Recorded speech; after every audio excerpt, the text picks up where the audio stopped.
Alright, it's time to look at another Excellent Men crossover that nobody really cares about. And this is the Avengers and the Excellent Men crossover from 2009 called Utopia, Utopia.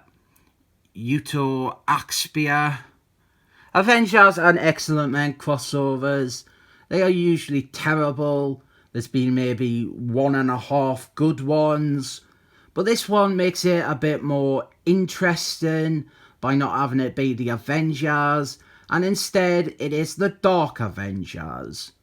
The Dark Avengers, they were just Michael Bryan Benson ripping off the Thunderballs and trying to claim some of their characters as his own. And thankfully, Benson, he has now to do with this crossover.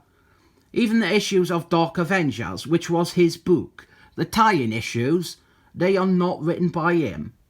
He's a bit of a brat when it comes to other people's crossovers. The whole crossover, it's written by then writer of Uncanny Excellent Men, Maths Fractions, and art for this one, the first part, this one shot, is by Marc Stanley Lee. We've got a great cover, but I have never been sure if this is meant to be Wolfman or Wolfman's emo son. Because if you look, Wolfman's emo son is the only member of the Dark Avengers not drawn. Anyway, Marc Stanley Lee, I feel his art has suffered with digital colouring. And this colourist in general. I hate this colourist. He does the lens flare of the skin. That thing that I really can't fucking stand. I don't ever like this colourist, but apart from that fact, I think he ruins Marc Stanley Lee's art, and he's been ruining it for years. Marc Stanley Lee is always paired with him, and it doesn't work. It doesn't go with Marc Stanley Lee's style. Then you've got stuff like this. We've got 5 men all wearing identical shirt and tie combos. Actually, right, I won't complain about the colouring anymore. Otherwise the video, it'll just be a long complaint. Just suffice to say that I think Frank Domestos, he makes every comic look like horse shit. Our plot is that anti-mutie bigots, they are staging protests against the muties, and they're trying to argue that muties shouldn't be able to breed, but then they are met by pro-mutie protesters, who are obviously mostly muties and members of the Excellent Men. This came out in 2009, and it still feels relevant today. We have got the Smurf, he's kind of leading the charge, and there's Northman, and then some of the younger and more wayward muties like Helen Keller. They exacerbate things and it quickly gets violent, so a riot breaks out, and the Excellent Men, they are involved, and something I do like, it's quite a subtle little nod, but Helen Keller, he is drawn wearing the same outfit that Clinton Queer wore in Van Morrison's run. So after this little skirmish, we have got the Excellent Men, they're all back at base. I really wish someone else coloured this though. There's Cyclist and Emma Frosty's. I love them as a couple, and a good thing about this story is that it was set up like it was gonna... There's another good shot of them down there. It was set up like it was gonna destroy their relationship, but by the end, it only strengthened it. Oh, look, they're holding hands, and they're giving a speech to City Hall together. A Cyclist, he is a character I was drawn to as a child because he has the same hair colour as me, same as Spider-Man. And I naturally love it when these characters that I'm attached to get to live out my dreams, and I've got no greater dream than being in a relationship with Emma Frosty's. We've got a great line from Cyclist here that really spits in the face of all those awful mutie Hitler takes on the character. they all come after this. Cyclist, he says, I am not president of mutie kind, and I am nobody's king.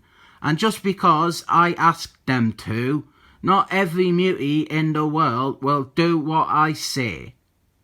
As I said, it was pretty much after this run that they started morphing Cyclist into that horrible terrorist, and they split up him and Emma Frosty's, and this is like one of the last stories where I felt they were actually the excellent men, and they were the characters that I recognised and the characters that I liked.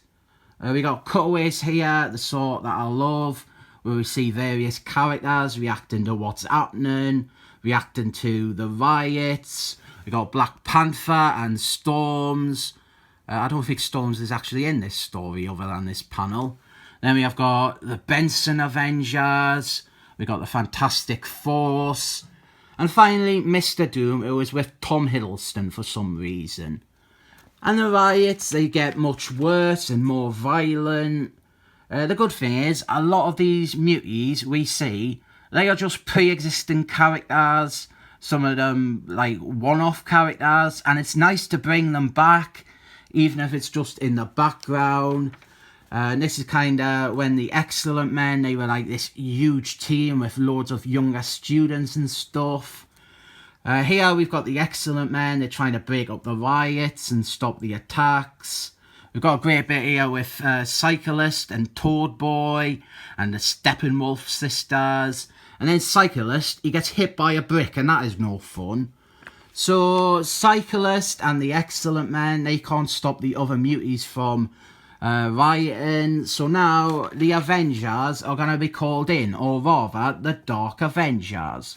We have got Venom, we have got Norman Osborn, he is the leader. We've got Century, Moonstomp, Wolfman's emo son, Gerard, Bullseye Man, and there is Ars, the God of War.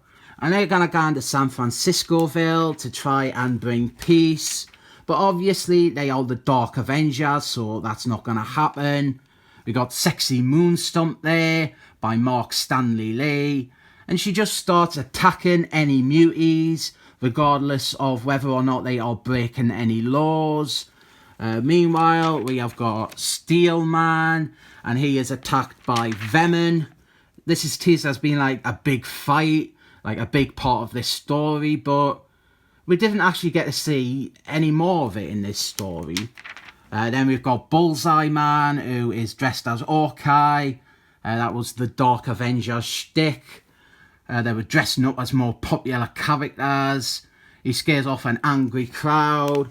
And this, it's all setting up stuff for the actual crossover. Like here, we've got Ars, God of War. Great image of him there. And Cyclist, he sees him and he goes, the terrifying thing is, someday soon, someone will have to figure out a way to bring that monster down. Cyclist, he is written well in this, and here we have the lousy Benson elements rearing their head, where Emma Frosty's is meant to be part of Norman Osborn's secret group, but at least we do have a very beautiful Emma Frosty's drawn by Marc Stanley Lee. Norman Osborn, he's trying to push Emma Frosty's to denounce Cyclist and take his place as leader of the Excellent Men, so that he kind of has the Excellent Men in his back pocket. Oh, another sexy picture of Emma Frosty's there. Martial law is declared and Cyclist to try to arrest him, but then Emma Frosty's, she's wearing sexy black clothes, and their relationship won't be destroyed by this story. There's the reading order there. The whole crossover. Marc Stanley Lee, he only does this issue, but the good news is Frank Domestos, he only does this issue too. This is an okay idea, it's an okay story, it's drawn by a master, coloured by a nightmare. I think there are parts of this that are good, so I rate it 7 thumbs up.